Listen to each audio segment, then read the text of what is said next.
Halo guys, welcome back to my channel. Kita berjumpa lagi pada channel Ruang Misteri. Sebelum kita memulai ceritanya, jangan lupa subscribe, like, dan komen video di bawah ini. Dan jangan lupa aktifkan tombol lonceng agar kalian dapat notifikasi video terbaru dari kita. Langsung aja kita menuju ceritanya. Asap dupa yang mengepul di sudut-sudut angker menjadi hal yang umum kala itu. Meski belum legal, judi togel seolah menjadi sendi kesibukan warga di desa Pinang yang ada di kaki Gunung Raung. Hampir setiap malam, entah sendiri entah bergerumbul, warga akan mendatangi tempat-tempat angker, meletakkan sesaji lalu membakar dupa untuk mencari petunjuk. Kira-kira angka berapa yang akan keluar esok harinya?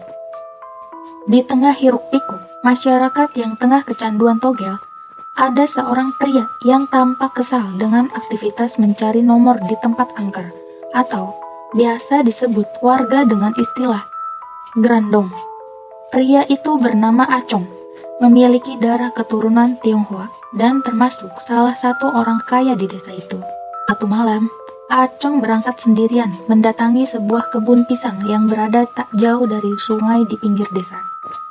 Di sana, sudah ada beberapa pemuda yang berkumpul, termasuk Daryanto, Slamet, Rukian, dan beberapa pemuda lainnya. Kebun pisang itu menjadi salah satu tempat favorit bagi para warga yang grandong, karena seringnya warga mendapat angka jitu setelah memasang sesaji di sana. Acong lalu menghampiri para pemuda yang duduk di sekitar warga yang sedang ngegrandong. Di tengah para pemuda itu, Acong langsung mengatakan ketidakpercayaannya kepada hal yang dilakukan warga. "Kok minta uang sama pohon pisang?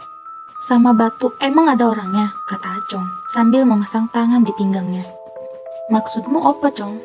Rukian yang emosi tiba-tiba berdiri dan nyaris memukul wajah Acong. Beruntung, Daryanto dengan cepat menahan tubuh Rukian. "Dak apa-apa, Cong, kalau gak percaya." "Gak ada yang maksa kamu percaya," sahut Daryanto sambil memegangi Rukian. Bukannya menyadari ucapannya, Acong malah menendang beberapa sesaji yang ada di dekatnya.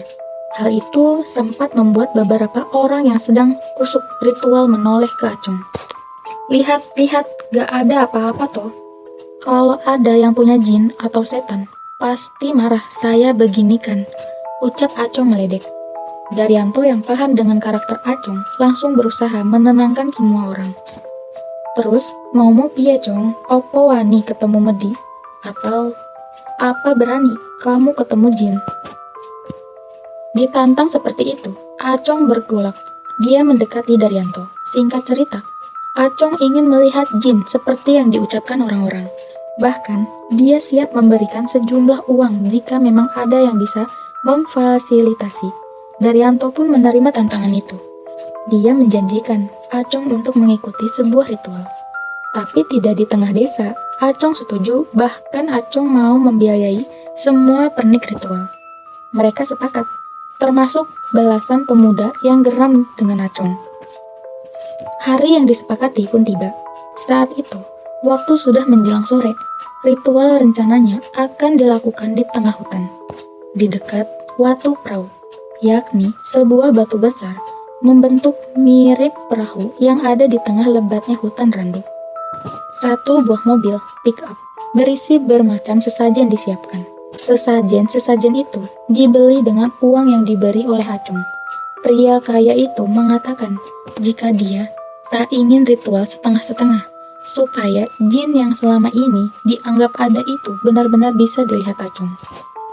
Ada bermacam hasil bumi seperti pisang, singkong, ketela, kelapa, bunga 7 rupa, janur, hewan-hewan seperti ayam, burung gagak, kepala kerbau, dan ular kobra pun juga tampak disiapkan di atas bak pickup. Sore itu, rombongan berangkat ke Watu Perahu yang berjarak sekitar 20 km dari desa. Selain pick-up yang mengangkut sesajen, pemuda dan warga lainnya yang ikut ritual itu menggunakan sepeda motor. Total ada 12 orang, termasuk Acong, Slamet, Daryanto, dan beberapa orang yang malam itu ada di kebun pisang. Mereka berjalan beriringan melewati jalan setapak yang mengarah ke dalam hutan. Hari semakin gelap. Jalan setapak yang awalnya cukup lebar, perlahan semakin menjadi sempit. Pepohonan sengon dan karet sudah berubah menjadi rendu. Dan vegetasi hutan yang semakin lebat. Rombongan pun berjalan sedikit pelan. Beberapa kali, roda pick-up slip dan masuk ke dalam lumpur. Setelah 1,5 jam perjalanan, akhirnya rombongan sampai di jalur terakhir. Ada sebuah pondok milik pegawai hutan yang kosong.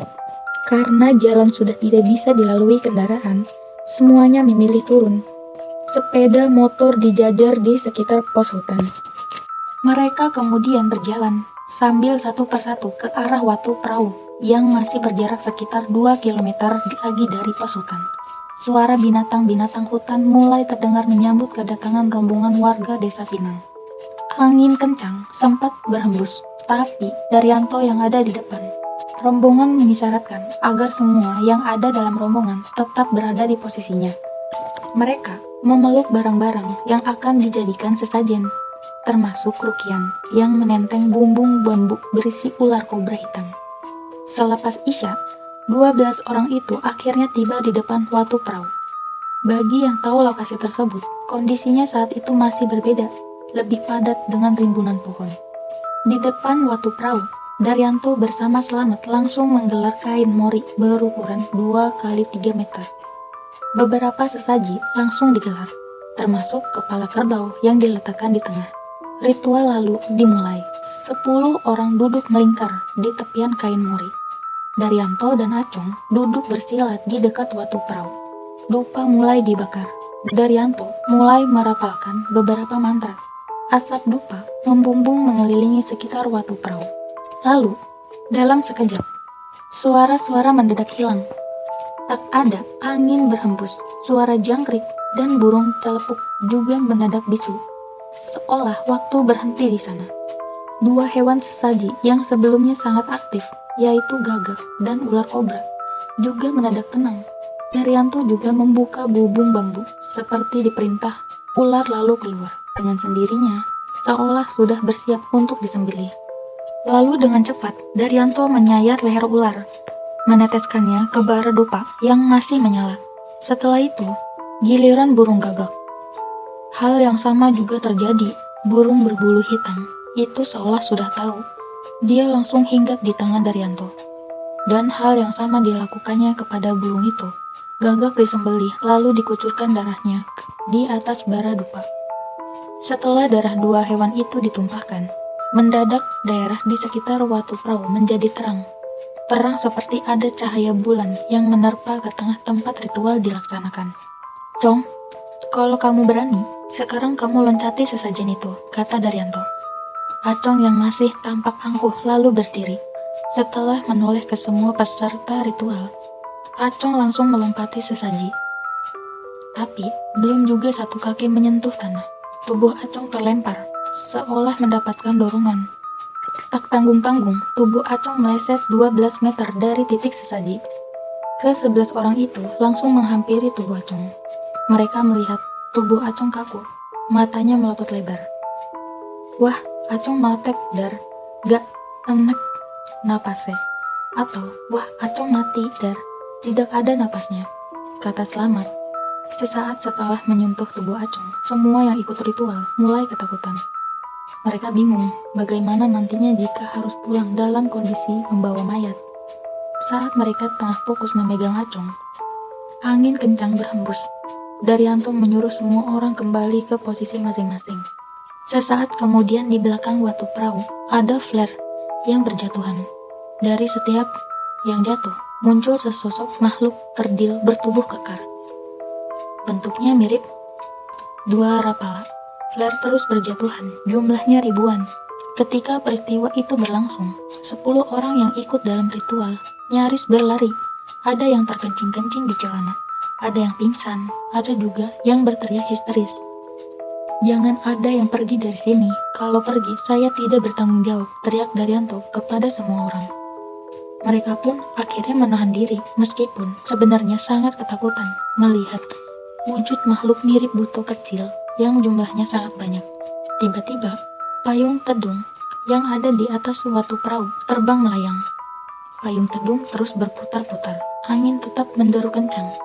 Dan dari ribuan buto yang memenuhi tanah di belakang suatu perahu, tiba-tiba muncul lagi secercah cahaya yang lebih terang. Lalu keluarlah sesosok makhluk mirip dengan buto-buto yang sebelumnya. Makhluk itu menggunakan pakaian khas kerajaan. Ribuan buto kecil itu lalu memberikan jalan kepada makhluk tersebut yang terus mendekati ke arah Daryanto yang lainnya. Makhluk itu memiliki tubuh kekar berwarna hijau. Dengan siung yang panjang dari sisi atas dan bawah, 10 orang yang duduk semakin ketakutan. Daryanto mulai bingung. Di satu sisi, dia harus memastikan Acong masih bisa hidup. Di sisi lainnya, ada 10 orang ketakutan yang tidak tahu bagaimana nasibnya jika tidak segera ada tindakan. Di tengah kepanikan, Daryanto kembali membakar dupa. Dia menoleh ke kanan dan ke kiri. Tidak ada lagi hewan yang bisa diambil darahnya. Akhirnya, Daryanto mengambil pisau lalu mengiris jarinya, meneteskan darah yang mengucur ke atas dupa sambil terus merapal mantra. Asal dupa berbau darah terbakar, meliuk-liuk di tengah situasi yang tak menentu. Setelah asap menyebar, tiba-tiba ribuan buto kecil itu mendelik. Langkah pemimpin mereka yang sedang berusaha mendekati Daryanto juga terhenti. Dalam hitungan menit, buto-buto kecil itu kemudian kembali berubah menjadi cahaya api dan terbang ke atas, sama seperti saat mereka berdatangan. Angin yang sempat kencang saat itu mendadak berhenti lagi. Daryanto kembali merapalkan mantra, lalu payung tudung di atas suatu perahu turun dan kembali ke tempatnya semula, diiringi suara ledakan.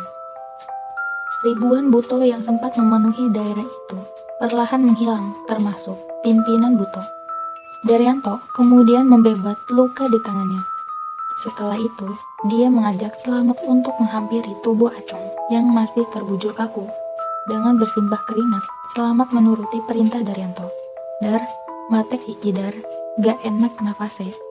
Atau, dia mati dar, tidak bernapas, ujar Selamat. Wes ayo tulung ngono. Ojo ngomong ae, atau sudah ayo bantu, jangan banyak bicara, sahut Daryanto.